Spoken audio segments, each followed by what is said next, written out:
प्रधानमंत्री नरेंद्र मोदी ने बजट 2023-24 को शानदार बताया। मोदी सरकार के दूसरे कार्यकाल का ये अंतिम पूर्ण बजट है। प्रधानमंत्री नरेंद्र मोदी ने बजट को शानदार बताया। कहा कि सरकार ने जनहित में कई कदम उठाए हैं। महिलाओं के लिए सेल्फ हेल्थ ग्रुप अच्छा काम कर रहा है। किसानों के लिए महत्वाकांक्षी योजनाओं का ऐलान किया गया है। वित्त मंत्री निर्मला सीतारमण ने 2023-24 का केंद्रीय बजट टैक्स के दायरे को 5 लाख से बढ़ाकर 7 लाख रुपए किया है।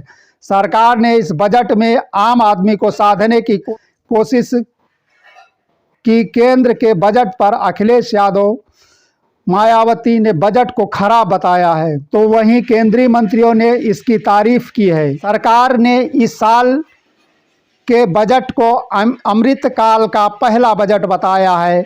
वित्त मंत्री निर्मला सीतारमण के मुताबिक इस बजट की 7 प्राथमिकताएं हैं: समावेशी विकास, इंफ्रास्ट्रक्चर और निवेश, युवा शक्ति, वित्तीय क्षेत्र, हरित विकास, अंतिम व्यक्ति तक पहुंच, क्षमताओं का विकास। मायावती ने कहा कि पिछले 9 वर्षों में भी केंद्र सरकार के बजट आते जाते रहे हैं, जिसमें घोषणाओं, वादों, दावों और उम्मीदों की बरसात की जाती रही है, लेकिन बेईमानी हो गए हैं। जब भारत का मिडिल क्लास महंगाई, गरीबी और बेरोजगारी की मार के कारण लोअर मिडिल क्लास बन गया है, अति दुखद है। जमीनी हकीकत में 100 करोड़ से अधिक जनता का जीवन वैसे ही दांव पर लगा रहता है जैसे पहले था। लोग उम्मीदों के सहारे जीते हैं, लेकिन झूठी उम्मीदें क्यों?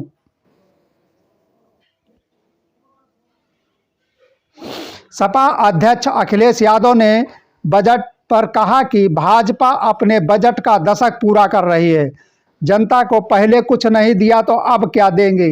भाजपाई बजट महंगाई और बेरोजगारी को बढ़ावाता है। किसान, मजदूर, युवा, महिला, नौकरी पेशा, व्यापारी वर्ग में इससे आशा नहीं, निराशा बढ़ती है, क्योंकि ये चंद बड़े लोगों को ही लाभ पहुंचाने के लिए ये बना है। उधर कांग्रेस पार्टी की तरफ से ट्वीट कर कहा गया कि मोदी सरकार ने किसानों का सिर्फ वोट बैंक की तरह इस्तेमाल किया है। पहले बड़ी घोषणाएं की जाती हैं और पूरा करने के समय हाथ खड़े कर लिए जाते हैं। पीएम किसान योजना की बजट घोषणा और संशोधित आवंटन देखकर समझा जा सकता है कि पीएम किसान सम्मान निधि में ना किसान है और ना ही सम्मान। उधर कांग्रेस के राष्ट्रीय अध्यक्ष मल्लिकार्जुन खड़गे ने ट्वीट कर कहा कि मोदी सरकार का बजट जनता का भाजपा पर लगातार गिरते विश्वास का सबूत है। यह केवल चुनाव को ध्यान में रखते हुए बनाया गया बजट है, देश को ध्यान में रखकर नहीं। इस बजट में भयंकर बेरोजगारी का हल ढूंढने की कोशिश नहीं की है। उधर आम आदमी पार्टी के राज्यसभा सांसद संजय सिंह ने ट्वीट में कहा है कि मोदी जी 50 नए एयरपोर्ट बनाएंगे, देंगे किसको? कहा कि ना किसानों की एमएसपी बढ़ी, ना नौजवानों को रोजगार मिला, लेकिन ये मोदी जी का अमृतकाल है। निर्मला जी कह रही हैं प्रति व्यक्ति आय दोगुनी हो गई है, किसकी?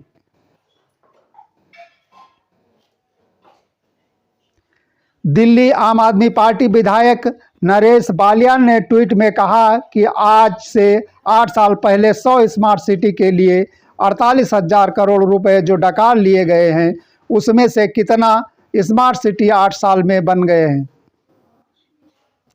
कांग्रेस नेता अधीर रंजन चौधरी ने कहा है कि बजट 2023 समाज के हर वर्ग की अपेक्षाओं के अनुरूप होना चाहिए। आर्थिक सर्वेक्षण राजनीतिक घोषणा पत्र की तरह पेश किया जाता है, जबकि उसे अर्थव्यवस्था की वास्तविक स्थिति पेश करनी चाहिए।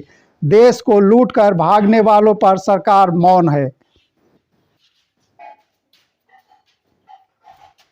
लोकसभा में कांग्रेस के मुख्य सचेतक के सुरेश बोले, हम उम्मीद करते हैं कि यह बजट 2024 के आम चुनावों, 2024 के चुनावों और कुछ राज्यों के चुनावों में लाभ के लिए हो सकता है।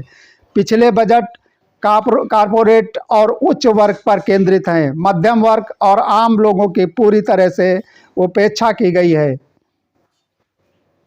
उधर पी चिदम्बरम बोले, आर्थिक सर्वेक्षण में आर्थिक स्थिति के बारे में ऑब्जेक्टिव दृष्टिकोण का अभाव है। उन्होंने किसान के बारे में चेतावनी देते हुए कहा कि सरकार का ध्यान स्थिति से निपटने के तरीके के बजाय रिवर व्यू मिरर के जरिए देखने पर है। पूर्व आईएएस सूर्य प्रताप सिंह ने हलवा सेरेमनी की तस्वीर शेयर कर लिखा है कि देखते हैं कि किसका हलवा बनेगा। उधर बीजेपी नेता श्वेता शालिनी ने ट्वीट कर कहा कि बजट 2023 से मेरी उम्मीदें हैं एक राष्ट्र एक कर, मूल छूट सीमा में वृद्धि, 80 की सीमा में बढ़ोतरी, स्पष्ट कार्बन ट्रेडिंग नीति, एडटेक पर टैक्स छूट, मनरेगा जल पुनर्भरण परियोजनाओं पर ध्यान केंद्रित करेगी। उधर बजट सत्र के लिए राहुल गांधी के संसद भवन पहुंचने के बाद भारत जोड़ो के नारे लगाए गए।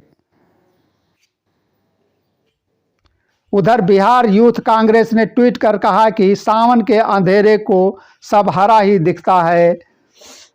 ताज्जुब है कि सरकार स्कीमों में जितना खर्च करने का सोचती है उतना खर्च नहीं कर पाती। कृषि पर सरकार ने 83,521 करोड़ रुपए खर्च करने का सोचा, उसे संशोधित कर 79,279 करोड़ कर दिया गया।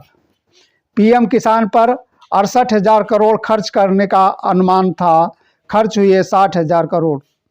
उधर एनडीटीवी ट्वीट में का लिखा है, राहुल गांधी बजट को बताया मित्रकाल बजट, कहा सरकार के पास भविष्य का रोड मैप नहीं। उधर यूपी कांग्रेस ने कहा कि भारत जोड़ो का संदेश घर घर पहुंचने के लिए शुरू हुए महाअभियान हाथ से हाथ जोड़ो के लिए वाराणसी में जिला कांग्रेस कमेटी एवं ब्लॉक अध्यक्षों की संयोजक बैठक हुई। उधर बीजेपी ने अपने ट्वीट में लिखा है, आम बजट 2023-24 में महिला समान बचत पथ शुरू करने की घोषणा की गई है, जिसके तहत 2 साल के लिए कोई भी महिला 2 लाख तक जमा करवा सकती है। इस पर सरकार 7.75% ब्याज देगी। उधर ऑल इंडिया महिला कांग्रेस ने लिखा अपने ट्वीट में, किसानों की भलाई के लिए मोदी सरकार का हर वादा झूठ का पुलिंदा ही साबित हुआ है। किसानों की आमदनी 2022 में दोगुनी होनी थी, मगर बजट घोषणा और संशोधित आवंटन में हजारों करोड़ फर्क बताता है कि किसानों के नाम पर बीजेपी सिर्फ वोट लेती है, उनकी चोट पर मरहम नहीं लगाती। उधर बीबीसी ने ट्वीट में लिखा, 2023 के बजट के जरिए 2024 चुनाव की तैयारी है, यह वोट बटोरने वाली योजनाएं हैं। उधर बिहार कांग्रेस ने अपने ट्वीट में लिखा, बजट बेरोजगार, महंगाई, गरीबी और कुछ ही लोगों के हाथ में सारे संसाधन होने का कोई जिक्र नहीं है। सरकार जमीनी हकीकत से मुंह फेर हुए है।